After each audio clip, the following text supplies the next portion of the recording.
Hello, folks. Welcome back to World War II TV and the second of a double bill today. We were off in Guadalcanal with Dave Holland earlier, but right now we've had quite a few sons and daughters of participants in the war come onto the channel to tell their father's story. Joseph's father led a Marine Scout sniper platoon into the hell of Saipan. His book, 40 Thieves, is in the description below, as is his YouTube channel, as is his website. It's all down there for you to peruse later on. And I urge you always to support people like Joseph because they're doing that history, putting it out there, and they're competing against the big people and the big names. So go and support someone who's doing incredible work telling this story. But I'll bring him in now to World War II TV. So good afternoon or morning, Joseph. How are you today? Great. Thank you so much for this opportunity, Paul.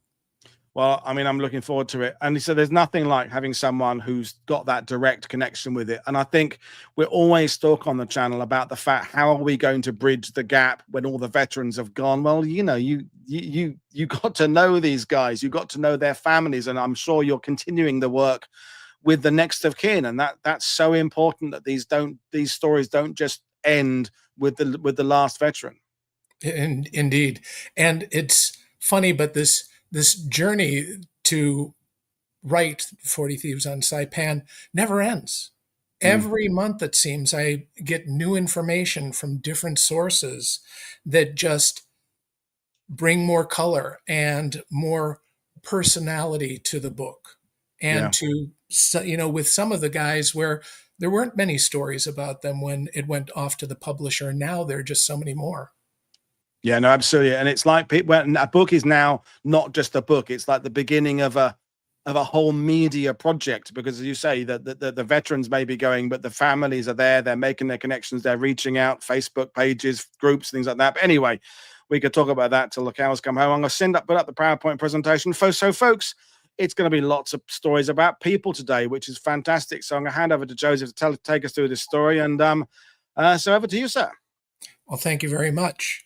Growing up, it was very obvious that Dad was a Marine in the Pacific. There was no hiding the fact that he was a colonel in the Marine Corps, that he was in World War II in Korea, but he never talked about the war.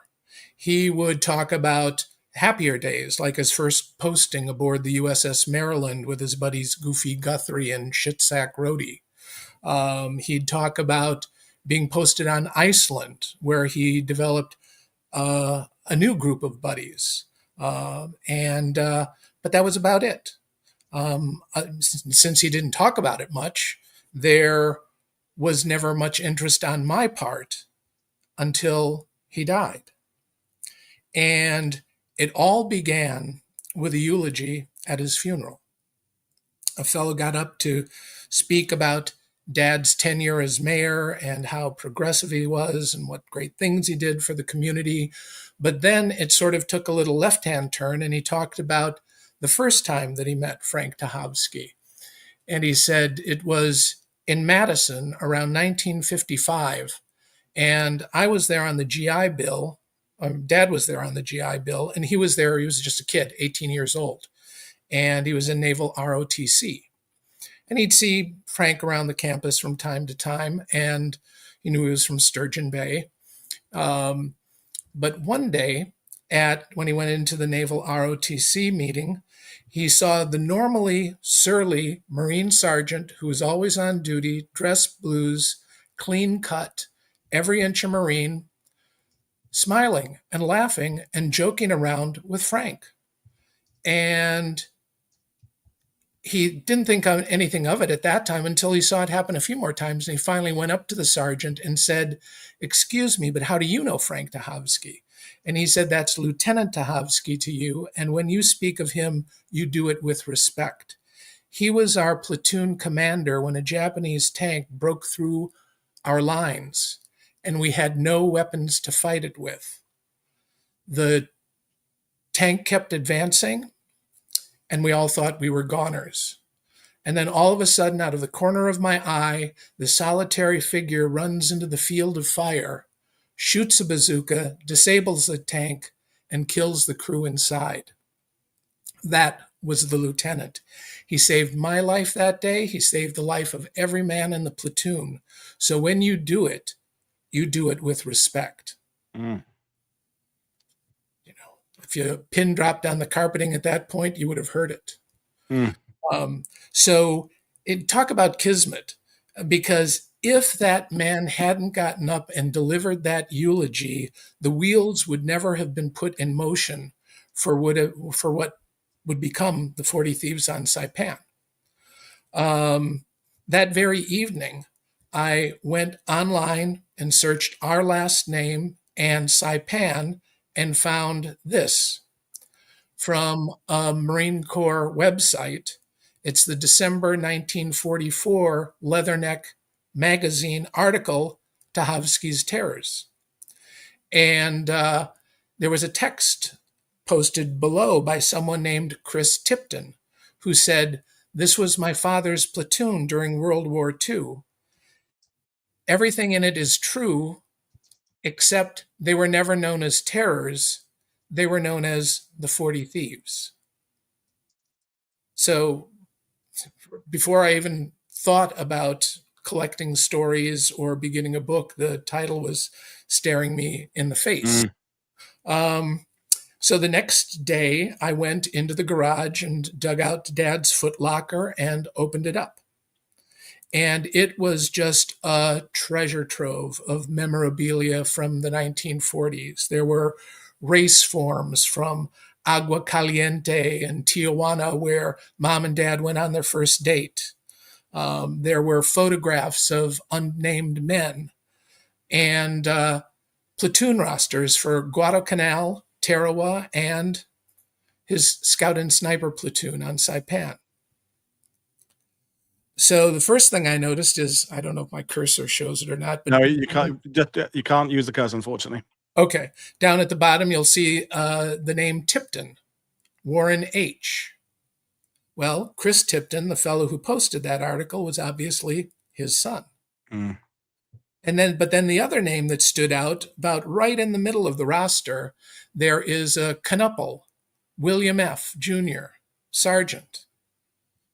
Well, all I knew about Bill Canule was that he and Dad were Marine buddies and served on Iceland together. And that was it. But there was so much more. And it didn't strike me at the time, but later on, whenever Bill would talk about Bill Jewell, the buddy they lost on Guadalcanal, or Bob Lee, the buddy they lost on Tarawa, or any of the guys on Saipan, all Dad would have to do is say, "Bill, those days are over," and he would tacitly comply. And I found it amazing, in retrospect, that even as 90-year-old men, they still had the relationship of lieutenant to sergeant. But unlike Dad, Bill was just a walking, talking Marine Corps Energizer bunny. He had videos that were done of him recounting his time in the Corps. He wrote a little book called Semper Fi. He had handwritten stories about the pig roast, Arello and Dooley, going into the Kona Inn with Big Don Evans, and photographs. And there's this one of Bill sitting down with some of the guys behind him. Bob Smots is on the left. The little guy holding the sword is Lonnie Jackson. He was the shortest guy in the outfit. The man with the helmet in the center, that's the surly sergeant. That's Al Yunker. And then Bernie Cumby's right behind Bill, and off to the right is Francis Moynihan from South Boston. And besides the photographs, he'd also tell the stories about going on leave with Big Don Evans at the Kona Inn and trying to pick up 2 nurses, or about stealing the pig and the pig roast that they had, and Arello and Dooley and other humorous stories like that, and also, stories not so humorous, like the final bonsai. And if anyone wants to see any of Bill's videos, you can see him on my YouTube channel. There's also the platoon sergeant who took over after Bill, Fritz Schieber, who adds a lot of different stories that we'll cover later on. But one of the stories that Bill tells is how he became the platoon sergeant, because Dad needed a right-hand man when he was told he was going to lead and create the new Scout Snipers. So he thought of his buddy Bill. And, Bill didn't volunteer. He was kind of told, kind of like the way Dad was told he was going to lead the Scout Sniper platoon. You didn't have an option in the Corps. It's like, would you like to? No, you were just told, and that was it. And Bill mentioned the process of finding volunteers for the platoon. And he and Dad drafted bulletins, dropped them off at every regimental, battalion, company headquarters. And after a few days, they went by to look at the record books of all of the volunteers. And Bill asked Dad if he wanted to interview any of these guys. And Dad said, no, right now we want to look at the record books. And Bill said, well, what are we looking for? And Dad said, brig time. And Bill kind of looked at him a little puzzled, and he said, if a guy's been in a fight, in a brawl, maybe a drunken brawl, and he's been thrown in the brig, that shows that he's been in a tight situation and he knew how to handle himself. The loser goes to the infirmary. The winner goes to the brig. So the guy in the brig is the kind of guy we want.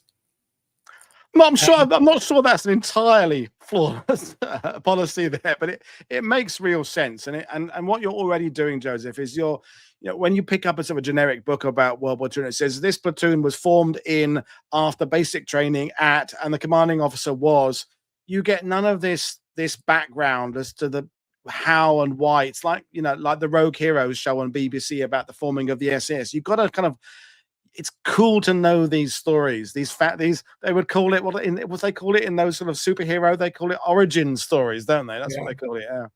Yeah. Well, and what was wonderful about these guys is they remembered in dialogue too. So that made it perfect for it. It didn't have to create the little here and there. We had to create dialogue. But, back in the day, it wasn't necessarily a black mark to be thrown in the brig. In fact, at the time on the back of this postcard here, it said you weren't considered a good Marine until you've been thrown in the brig once or twice.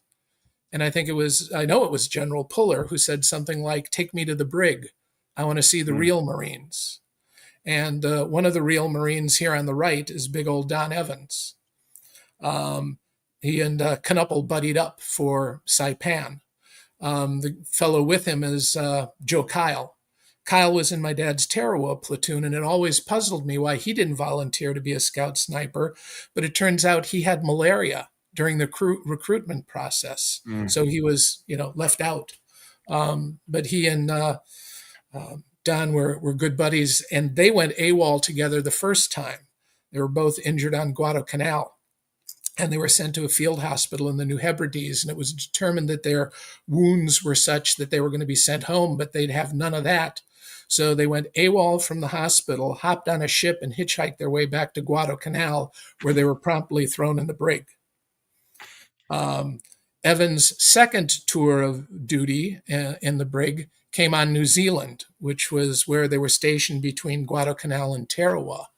And he went AWOL for over a week because he was gaga over a Maori girl. To the point where he sent a photo of the girl home to his mother, and he wrote on the bottom of the photo, "My sweater girl," in reference to Betty Grable, who wore tight sweaters. But Don's sweater girl didn't wear a sweater. So it's things like that just make it so much fun to talk with Bill. And after talking to Bill, I wondered, well, who else could be alive on the roster? So I went through every name. And back in the day, it was easier before World War II to locate people because there wasn't the diaspora that happened after World War II. People pretty much lived and stayed where they were born. So it was easy to track through Marine Corps rosters to find information on all of these guys, and I was able to find 3 surviving members, and their names are all sort of at the bottom. There's Roscoe Mullins in West Virginia. I'll get to their photo. Roscoe Mullins in West Virginia, he's in the center. On his left is Marvin Strombo, he's in Montana. And the fellow all the way to the right is Bob Smots in Georgia. So needless to say, I put a lot of miles around traveling to talk to these And guys. they all look like they could have handled themselves in a pub fight, even in those photos. Well, I asked each of them what they were thrown in the brig for, and they told me. Wow. Both Marvin and Roscoe were alive to see the book and hold it in their hands, but Bob passed away just after we got the publisher. So he knew there was going to be a book, but he wasn't around to hold it the way Roscoe and Marvin were. Here's a photo of them on Saipan. This was also taken before the final banzai, the day before the final banzai. Marvin is kneeling with a flag. We'll be talking about that later. Standing kind of all the way to the left, that's Bobby Jean Smots with a big Lyle Lovett type of hair. You can see Barney Wheelis peeking around. The guy in the center looking at the camera is Frank Manger. The fellow looking off to the side is Hal Moore. And Roscoe's to the right, and that's little Lonnie Jackson poking around behind Roscoe's shoulder. As I would visit all of these guys, the intimate knowledge that I gained from Canule about the pig roast, about Aurelio Aduli, about Don Evans, about the final banzai, the push into the valley, I knew things that you would only know if you'd been there. And I think that knowledge, as well as being their commanding officer's son, in fact, when I first met Roscoe, he said, "You look just like your dad." That knowledge really put them at ease and much more willing to talk about their memories, things that they'd never said before. I was going to ask you that, Joseph, about if I don't know, some university history graduate had happened upon this story and had turned up to these veterans.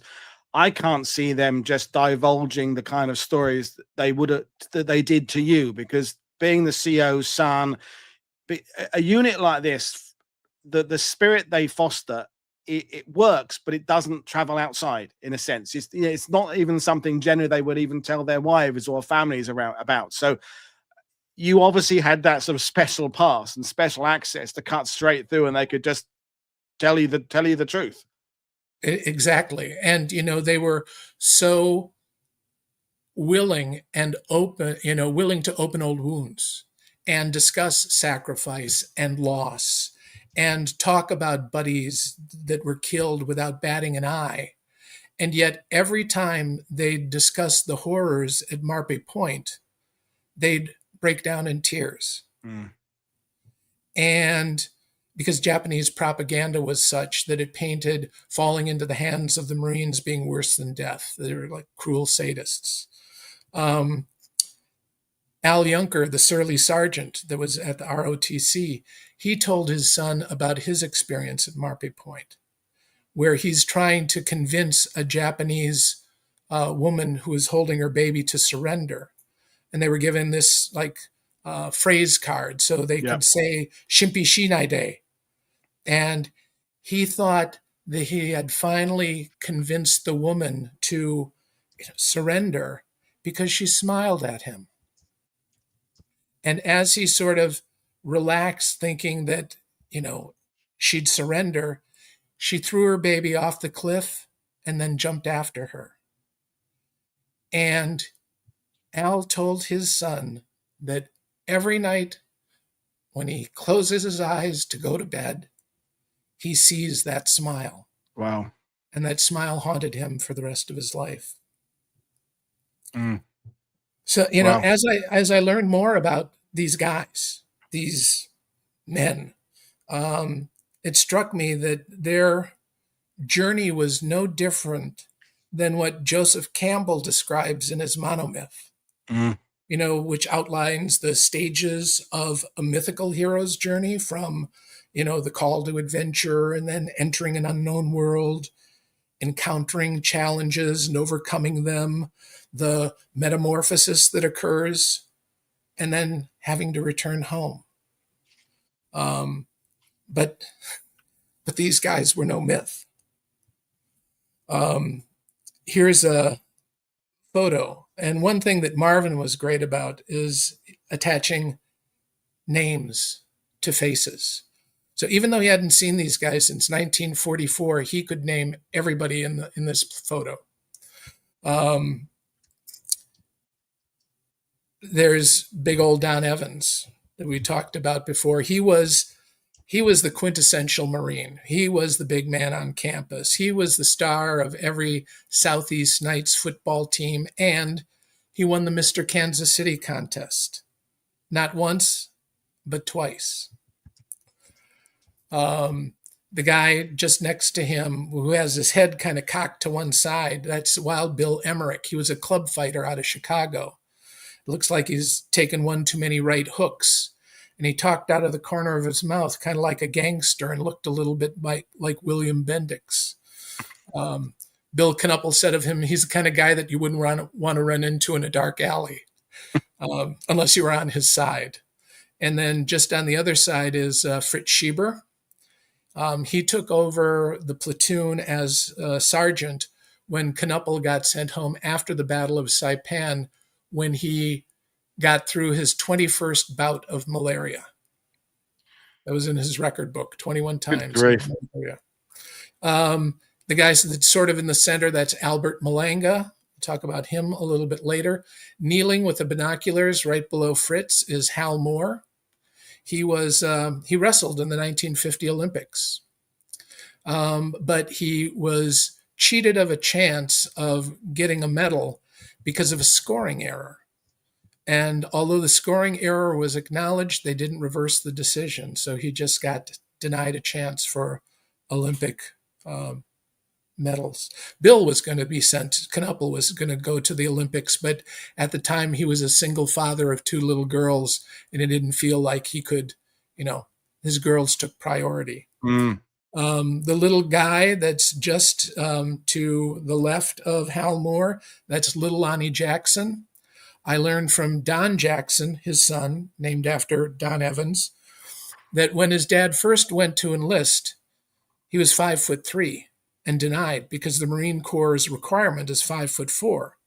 But with technology of the day, he stretched himself for a week by tying cinder blocks to his feet and hanging from a tree.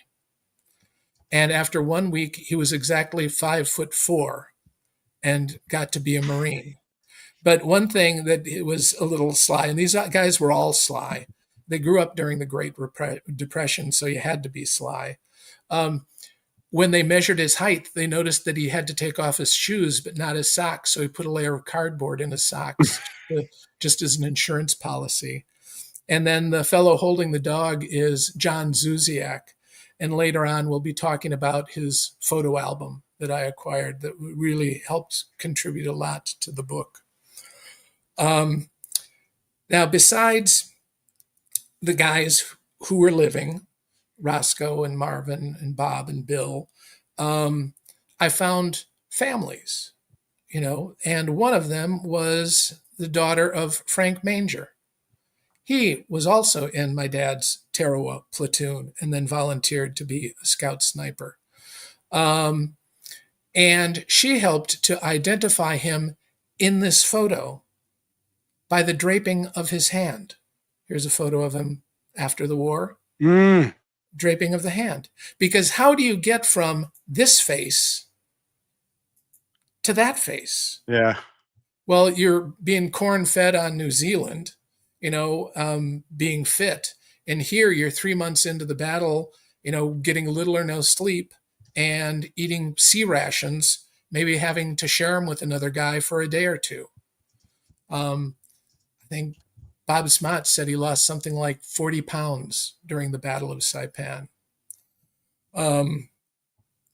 Another family that I ran across was Albert Malanga's son. In January of 2021, I get this email from a fellow named Bill Marshall telling me that his dad was in the platoon. So I'm thinking, okay, this is phishing. There is no Marshall on the platoon roster.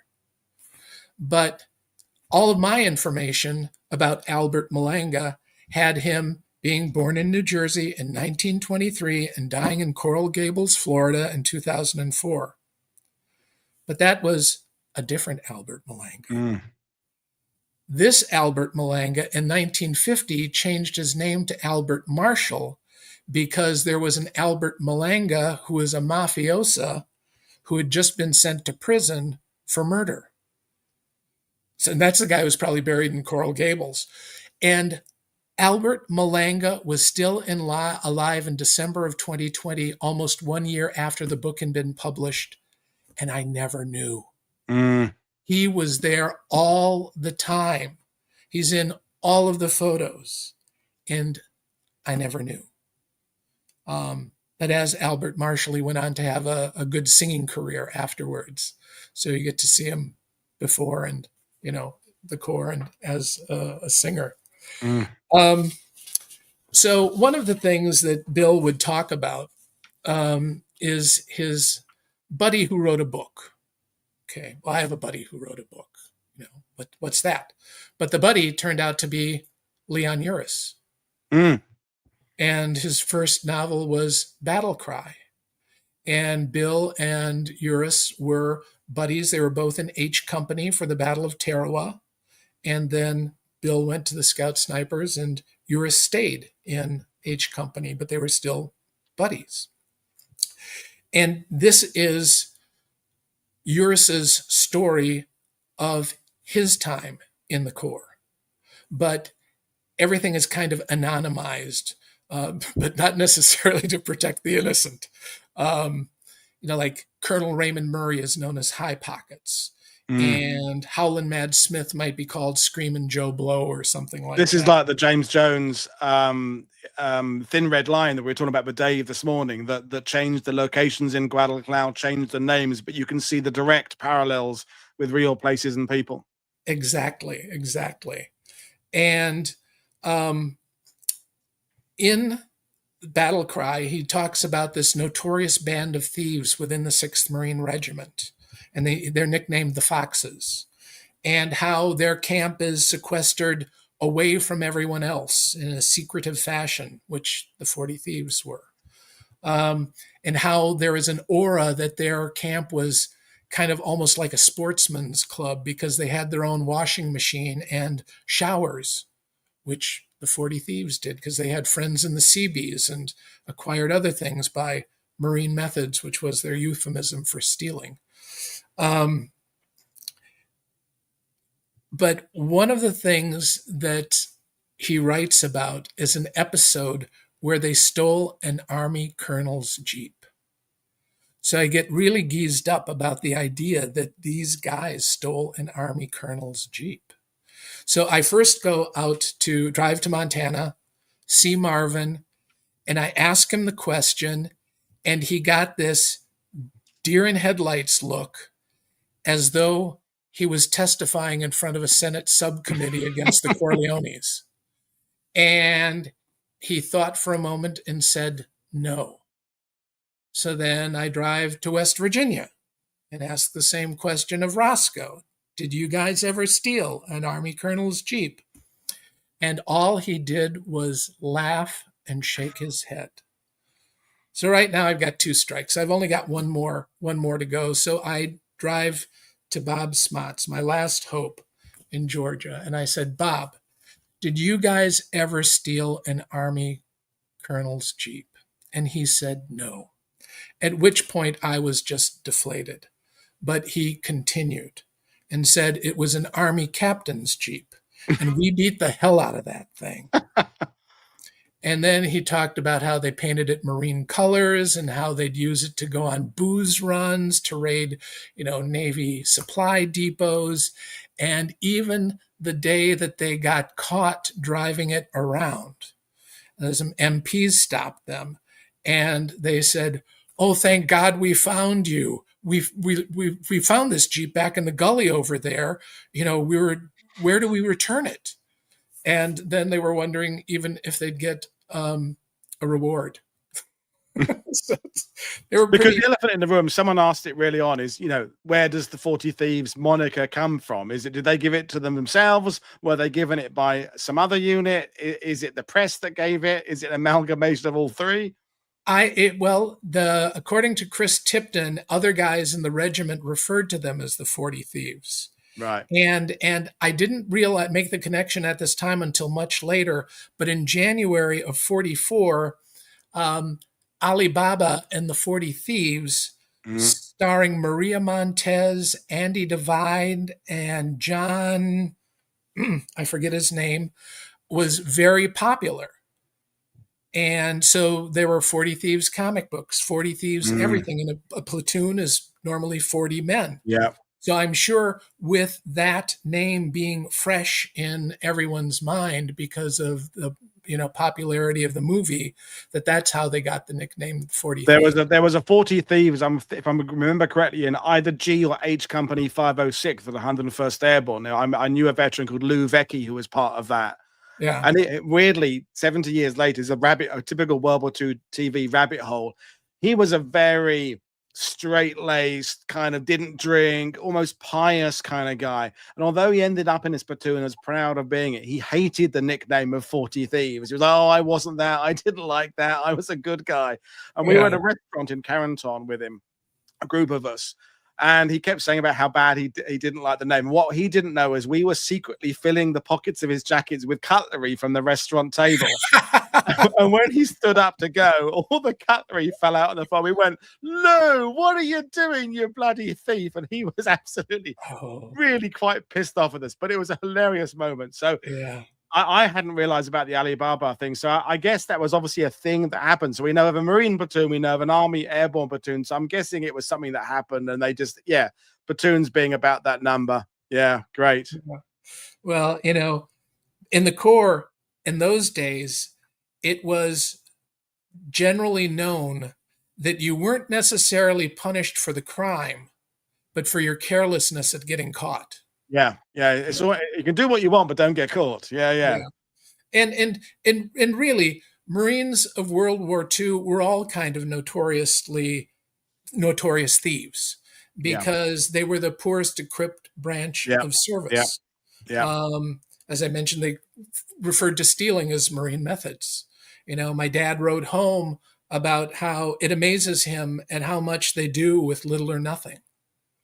And to a point, at the onset of World War II, when the Marines were going into Guadalcanal to take on the seasoned Japanese Imperial Army who'd been at war for almost a decade, they were issued uniforms, rations, and weapons left over from World War I.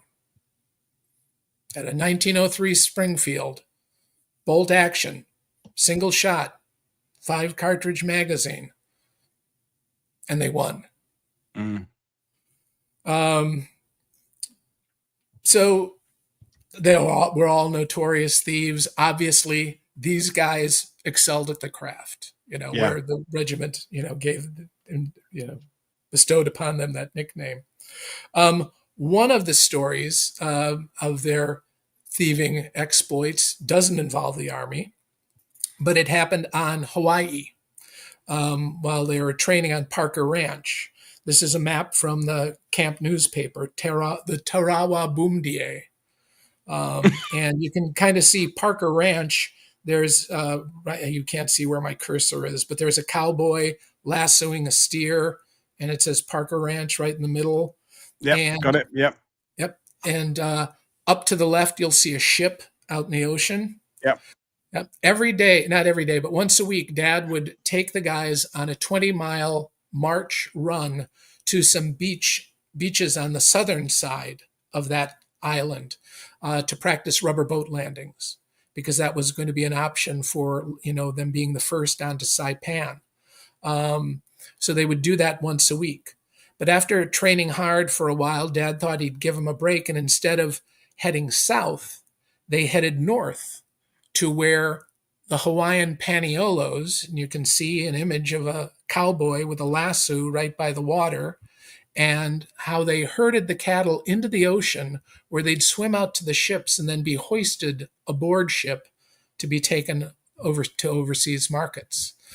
And that's where they had their pig roast. Dad gave some guys a bit of money to go down to Kailua. You can see where that is, where that big fish is in the ocean, to buy beverages. He sent others off to forage for food and other edibles. And then Canule and Evans took a couple other guys to go hunting for wild boar and goat. And you can see those on the side of Mauna Kea. But they got skunked when they were hunting. They couldn't find anything but some lice-ridden fowl that were inedible, and they weren't going to be denied and go back in shame. And as they're walking back to the beach, they come across this big farm, a huge farm. It was a Japanese gentleman owned it, and there was no one around, and he had a pig pen, and there was a pig there, and they stole the pig. And they took it back, cleaned it, gutted it in the ocean, dug a pit, had a barbecue. And every time the guys would talk about that pig roast, the biggest smile would come across their faces because it was the best time of their lives to date. And Bill Canule even said, it's for one moment, you didn't even know that there was a war going on in the rest of the world because the sun was setting and it was just a great time. And these are the moments you then draw on during times of adversity. That's that thing soldiers do when the snow is falling in the Ardennes or you're baking hot in the jungle, is someone makes a little quip and you make a reference to something earlier that was a fun experience you all went through together.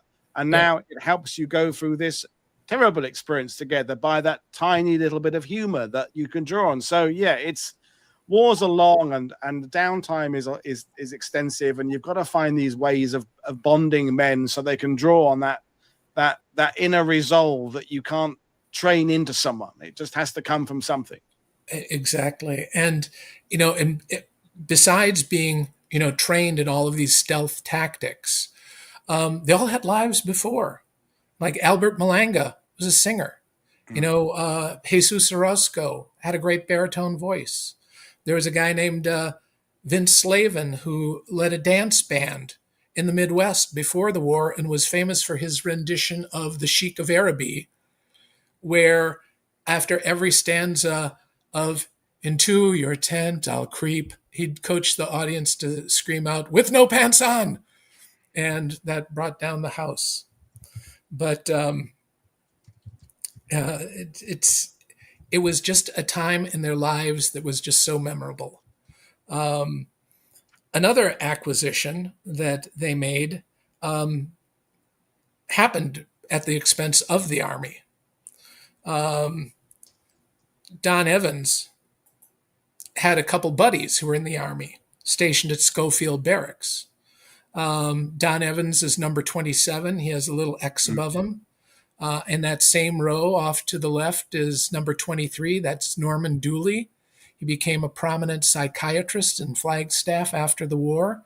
And in the center, just below 24, is number 10. That's Tommy Arello, the Flash. He's the fastest guy on the team.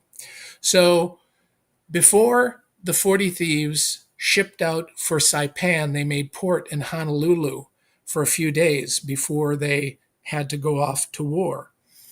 And the night before they were shipping out, they got one last liberty. And Don knew that his two buddies were stationed at Schofield Barracks. And so Don and Canule went to visit them and sought them out and found a slop chute, and they started drinking. And one great topic that they were razzing the two Army boys about was that they had been part of the Kiska invasion fleet. Kiska was an Aleutian island where an invasion force of 30,000 was sent to conquer the island. And when they land, there were no Japanese. They'd taken a powder. And Bill and Don were just merciless at razzing them about landing on an island with no Japanese. The Marine Corps would never do anything that disgraceful to them. They'd never put them on an island where there wouldn't be somebody shooting at them. So they keep on razzing, and Don says, "You guys should come and join us. There's going to be plenty of good hunting where we're going." And it is no. But it's bars closing up. They drunk a lot of beer. Finally, they break through. Arello and Dooley scream out "Semper Fi," and they're in. They join the Marine Corps. They go back to their barracks and they cut the red braid off their hats and take a Marine emblem off their collars and put it on Arello and Dooley's cap, and they march them aboard ship. And Don's the biggest. He leads the way up. Canule tells them, just do what Don does. So they salute the flag. Don gets some bunks, and they're aboard ship. This is all Canule's story, and you can hear it in his own words on the YouTube channel. And the next day, Bill goes to tell my dad what happened. And Dad said, "What are you talking about?" And he told him, and he goes, "Wait a second. You didn't tell me anything. I don't know anything about this. But you make sure that Don gets those guys weapons before they land. This is his handiwork. He gets them weapons." After Canule delivers the message, a few hours pass, and over the ship's loudspeakers, "Be on the lookout for missing rifle number serial blah, blah, blah." And then the next day, another announcement about another missing rifle. And Dad and Bill happened to be together at the time. And Dad said to Bill, "Don's been busy." So it's they became Marines. And the most amazing aspect of this story is how it never ends. Almost immediately after the book got sent off to the publisher, I got a message from Richard Zuziak, John Zuziak's son, who said, "Do you want to see my dad's photo album?" And I thought, okay, why not? It's got to be the same as Roscoe's, because every battle you got your USMC Guadalcanal photos, you got your USMC Tarawa photos, because it was kind of tantamount to spying to have a camera. Like, you didn't want to get caught with a camera on you. But Canule had a camera. He told me about it. It was small, folded up, fit in your breast pocket, wouldn't see it at all. But John Zuziak also had a camera. And the best thing about Zuziak is he would write the names of everyone beneath the photo. Lots of times you get these photo albums and there are no names. And when Bob Smots would talk about his buddy Tipton, he was an insignificant little kid. He came to the platoon late. He was just 17 years old. His 18th birthday would be on D-Day for Saipan. Talk about happy birthday. About how he was just an inconvenience, and they gave him a nickname like Herman or something like that. Well, no, his nickname was Hobart, because his middle name was Hobart. And look at this big baby Huey. This guy, this is my favorite photo, because he's just such a big lummox. And Don Evans even wrote home about the virginal little PFC who just joined the platoon, who's having the time of his life. And look at him. He's just having the time of his life. So another Smot story that the Zuziak photos really helped clarify is, we'll go back to the map of Hawaii. We know where Parker Ranch is now. Just to the north of it, you will see the Koala Mountains.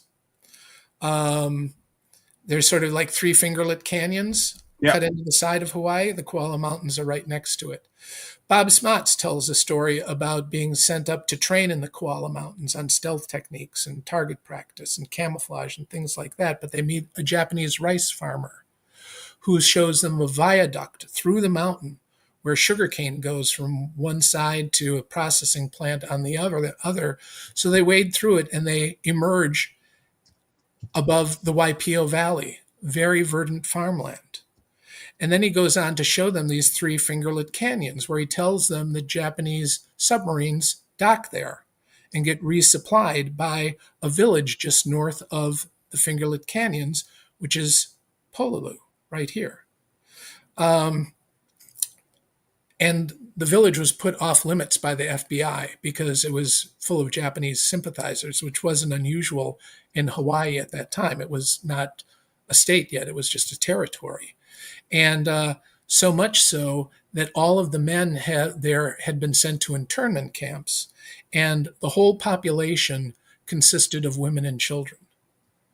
And the woman who ran the store there was alleged to be a spy, and she had a radio that the FBI sent up a triangulation station to find it, but she was too cagey. They never found the radio. And she would send messages to Japanese submarines offshore and also arrange time to dock and be resupplied. So the boys think they're going to go into the city. Why not? They've got a little money. There's a store there. They could get ice cream. They could get beer. When they get there, the woman's eyes light up and she immediately rounds up a bunch of, as Bob Smots described them, girlfriend types. Roscoe Mullins took it a little bit step further as calling them geishas. Now, we have a much more salacious connotation to the word geisha than it really is. They're just, they're polite people who entertain, who know how to be a good host. But I went with Roscoe's initially. So she rounds up these girlfriend types. They are having the time of their lives. Of course, the head of the Hawaiian Home Guard lives just to the north and hears about it, goes to Polalu, busts him, takes him home to his house for coffee before he sends them back to Holland's Mad Smith to get chewed out, and they find out he's aptly nicknamed. So this is Bob's story. It's a good story,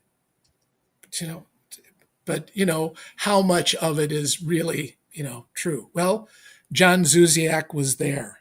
And John Zuziak had his camera. And this is the Waipio Valley. This is the only time that he could have been there was when he came out of that viaduct to take this photograph. Here are the guys with nothing but women and children. The fellow on the left is William Knipe. He was a squad leader. You see Jesus Orozco and Wild Bill Emmerich flanking another young woman. And on the ground before them is Carlos Lane. The woman who took care of the general store, she treated them so nicely, they called her mom. And here are the girls of Polalu with all of their names written beneath them. And at first I thought they were all Americanized, like one's Myrtle and one's Mildred and one's Caroline. And but they ended up, I'll get to it later on, to be their real names. But after seeing this photo, what pretty young things they were. And they were just as excited to have some boys their own age around as the guys were. And they were just really having a good time. There was nothing salacious about it. So we immediately had to rewrite that chapter and provide this, photographic evidence. Mermen exist. And, they had mock military weddings. And they even got sent home with autographed pictures. This one is to Zuziak from Myrtle. And to top it all off, here they are at the head of the Hawaiian Home Guard's house. The guy right in front of the refrigerator is Val Veneziano. This is Bob Smots next to him, Wild Bill Emmerich next to him. The big neck right there is Don Evans, Jesus Orozco, and the guy that you can't see is Charles Fields. We had a question from Terry. Where's Jesus from? Do you remember where he was? He was born in Santa Barbara, but he became some like some city executive in Union City, California, in the Bay Area. Right. I visit his grave often. And his son Andrew is great at providing information. In fact, Andrew told me the story of when his dad stole an army colonel's chicken coop complete with the chickens because they needed the wood to build a rack to hold their helmets for their Navy baths. And the chickens were just a bonus. So immediately, like I said, we had to rewrite that chapter. And it's things like this where information keeps coming in. Just 2 months ago, I get an email from a fellow in Pennsylvania who acquired a photo album from an estate sale in Florida. And in the photographs, he had a picture where it was written on it, 6th Marine Scout Snipers. So he sends me the photos for ID, and one of them is this. This is the first time, besides the roster, where you see Scout Snipers only on the door. And that's Carlos Lane and Albert Malanga waiting to go into class. Albert Malanga was also in love with one of those girls from Polalu. And because of his photo of her, I have her real name written on the back of it. So it's, and he called her his cherry blossom. And then you get a photo, where most of the time they're just posing for pictures. But this is a new favorite of mine, where that's Fritz Schieber about to clock Don Evans, in the head with that log. And there's Bill Knuppel center, and behind Bill is Keith Clark. There's Hal Moore once again, and Bernie Jones is all the way to the right. And it took a while for me to notice, but they're in a little hot tub. And this is another great, photograph of the boys just enjoying themselves. Another family that led to great discoveries and great insight was the family of Fritz Schieber, squad leader for the battle, became platoon sergeant after the battle and for the duration of the war. And it must have been something about being the sergeant of the platoon, but he spoke openly and candidly about experiences. And this would be to his teenage granddaughter, who's interviewing in very graphic details of guys being wounded and such. But the one thing that I always knew about was that the Marines, one state-of-the-art technology that they were given were unital scopes. Here you see the unital scope. It's the long telescopic scope that's mounted onto a 1903 Springfield that had been star-gauged, reaccurized. And there were only 12 rifles like this that were given to the 6th Marine Regiment, and the Scout Snipers got 8 of them. And the addition of that scope made the rifle accurate to 600 yards and more. So when the guys got this new technology, they went out to do some target practice. Being the poor branch of service, the targets that they used were beer cans on cacti. Obviously, they weren't so poor that they couldn't afford making their own targets, but that's what they had to use. But one of the phenomenal things that Fritz talks about is night vision technology. These guys were probably the first U.S. troops to ever use night vision technology in combat. That's mentioned in Iwo Jima as being used to great success, but that was almost a year after the Battle of Saipan. And Fritz describes the equipment. They were called a super scope and a sniper scope. They were manufactured in Indianapolis, Indiana. And the super scope was something that you handheld in front of you. And the sniper scope actually attached to the rifle, and they had wires that went to a battery that you carried in your backpack. And it was so top secret, it wasn't given to them until they were aboard the USS Bolivar, and they blacked out a cargo hold for them to get familiar with the new technology. And fearful that it could fall into enemy hands, it also had a self-destruct button where if you thought you were going to be compromised and it might be captured, you just flipped a switch and poof, it would blow up, just like Mission Impossible. So once again, go and see these videos and hear Fritz tell you all about it in his own voice, or Bill. So how did the tech work? Well, if you don't want to go down a massive, great science rabbit hole, but is it able to use low light or infrared or? Everything in it was green. All of Right. the images were green, and they could see 60 to 100 yards really plainly, and nobody could see them. So they immediately had an advantage, and they used it to great advantage. Wow. The batteries had like 4 little tubes on each side with different colored, I don't know what liquid in them or whatever, but they were wet cell batteries, kind of like a car battery. And they would take them and charge them off of generators during the day, and then they could run for 4 hours continually, or a lot longer if you just turned them on and off. But what I know was Fritz told me in absentia. So, but it's kind of to wind it up. For most Marines, the war ended in August of 1945 when the Japanese surrendered. But for Marvin Strombo, it happened decades later. You often hear of these battlefield ethereal moments where a voice says duck, and you do, and a bullet whizzes past your head.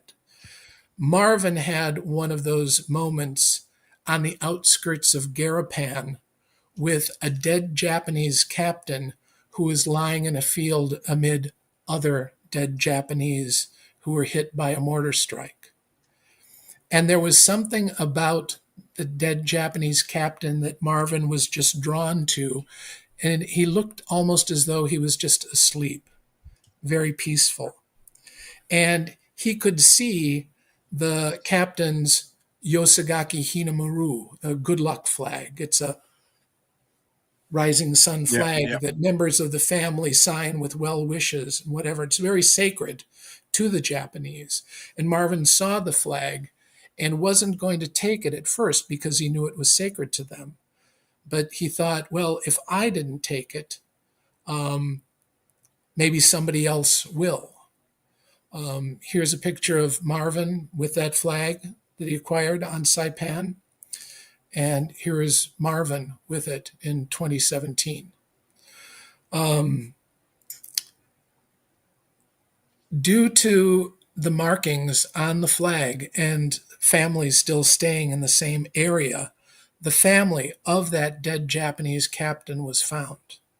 And on August 15th, 2017, Marvin returned the good luck flag of Captain Sadeo Yasue to his younger brother, Tetsuya. And when Tetsuya received the flag, he held it to his face, inhaled deeply, and said, "You've taken good care of my brother." Wow. So, in Marvin's case, mic drop moment there, Joseph. Yeah, wow. Yeah, and Marvin proves that there is honor among thieves. Wow. Well, that was your last slide. So, amazing. Amazing presentation, Joseph. So glad you're with us. So, we had a question really early on from Scott Grimwood himself, US and Marine background and what have you. Who had the idea for the Scout Sniper platoon? Did it start in this regiment? Was it something your father was involved at the concept of it? Give us the bit of background. Sure. I think it was a 6th Marine Regiment concept, but Scout snipers weren't unique to the Marine Corps. They'd been in existence since World War I, but was unique was that there would be a whole platoon of them. Right, yeah. And the first platoon acted with great success in the Battle of Tarawa. But the Battle of Tarawa was just a 72-hour Yeah, bloodbath. yeah, yeah. In an area the size of Central Park, in 72 hours, 5,000 Japanese killed, 5,000 Marines killed or wounded. So there were no enemy lines necessary to work behind. But for the Battle of Saipan, was going to be unique as well. So they needed another unique platoon for it, because Saipan was pretty much considered a part of the Japanese homeland. Yeah. It had been, part of the homeland for 25 years. And as opposed to every other battle to date, which was basically regaining Allied territory against military installations, Saipan would have cities. It had airfields. It had civilians and railways and enemy lines to work behind, which is why these fellows were trained so extensively on how to move about undetected, how to draw maps from memory, to go behind enemy lines, to scout installations, wreak havoc. They all carried blocks of TNT and primer cord. They have that night vision technology. So, to my knowledge, the first Scout Sniper platoon was the one for Tarawa, and this was the second. It's one of those things. I mean, we've talked about it on this channel quite a lot, that development of just reconnaissance, photos, awareness. We've talked about the US study of the tides as the war went on, and basically the earlier their operation, the least amount of information the Americans and Brits had, and as the war goes on, the more information they have because of all these different sources. Some of it is on the ground, actual men landing and examining themselves, as in your father's case. Other times it's the aerial element or whatever it would be.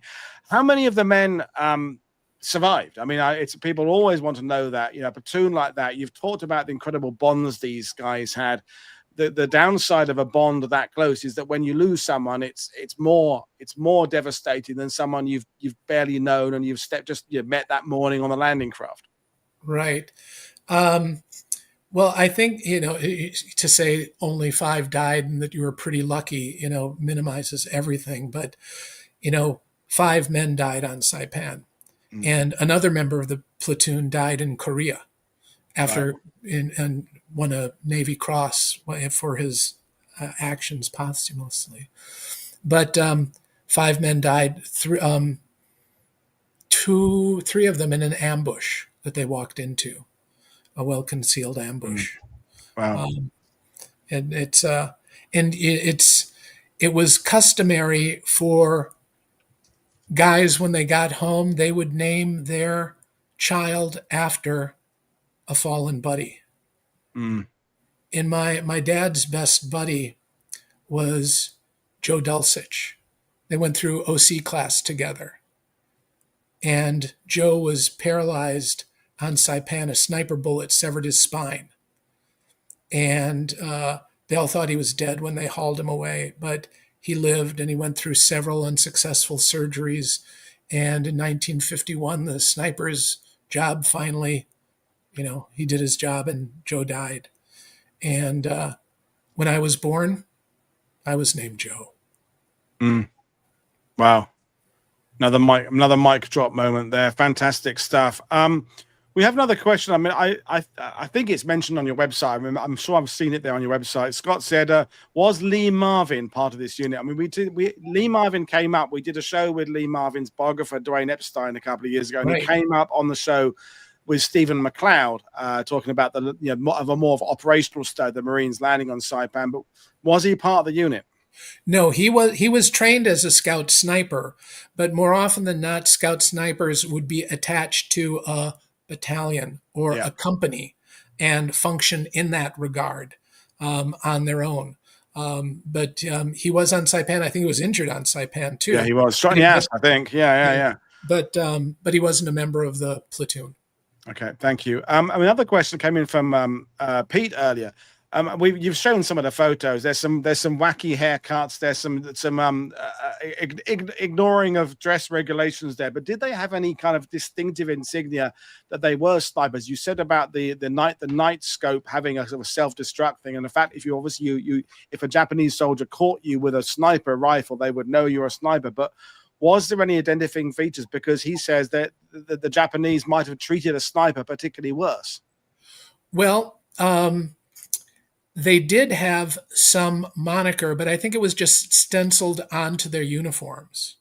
Because Smots tells a story about how the three of them were sent back to Treasure Island, and they had to go through, reorientation for a week before they were allowed back into society.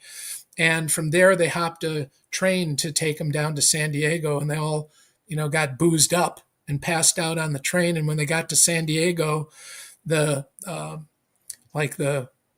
railroad toughs got the MPs to get the scout snipers out of there. And they saw a scout sniper stenciled on their dungarees, and they said, no, we're not touching them. Because one thing you never do is you never wake a sleeping Marine. Because he's just, there's stories about someone trying to wake up Marvin to take over guard duty. And it ended up of Marvin almost killing one of his buddies because you're living on the edge all the time. But I don't think they had anything unless it was something stenciled on their jersey. Okay, thank you. Dungarees, I mean.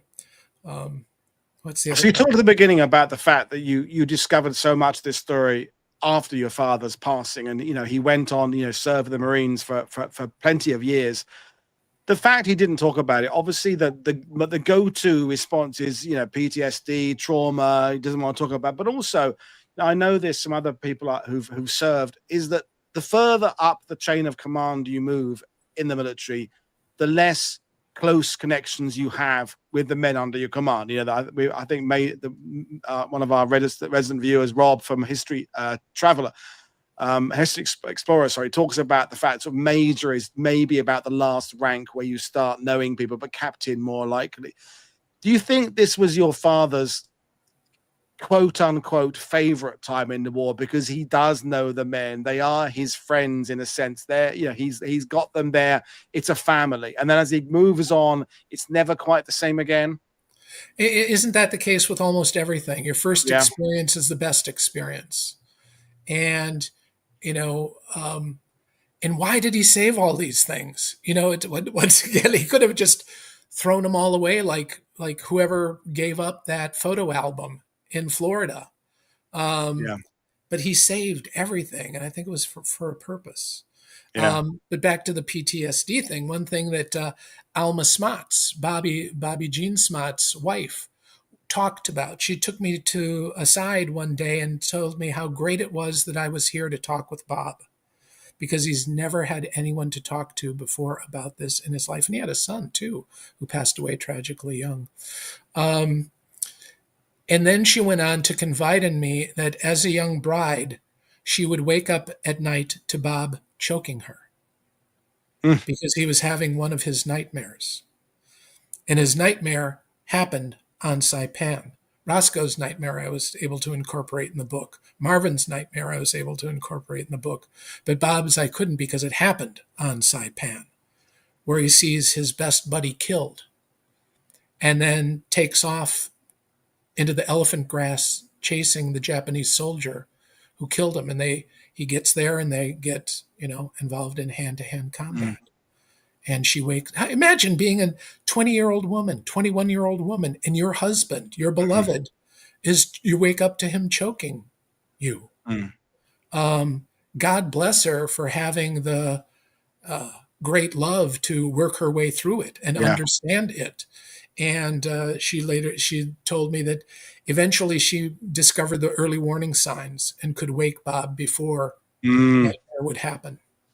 And these are these interesting dilemmas as yourself as a historian, is that what do you put in a book, what do you put on a website? Because if you're a historian doing more of the kind of the core level or army level stuff, you don't have to talk necessarily about the effect of these wars had on individuals. And as you've made it clear, it's not just the men who died in the war, it's the men who came back who had issues, who then passed on those issues to their family members because they had whatever, lack of counseling, lack of ability to open up and talk about these things. But then you as a historian, how many of these stories do you put in the book there? Because you don't want to upset people, but also you don't want to sugarcoat something.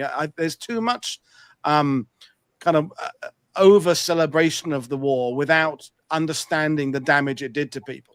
Well, that's, I think that's what sort of sets us apart, Yeah. because it does humanize the war. I wanted to, Bill would always lament about his buddies that he lost in the Pacific, that they never had a chance at life. And there were so many other Japanese boys just like them, that I wanted to bring these boys back for sort of one last hurrah. And not just, in tribute to those that made the ultimate sacrifice, but some of the guys who came home didn't have a pretty life of it, on their return home.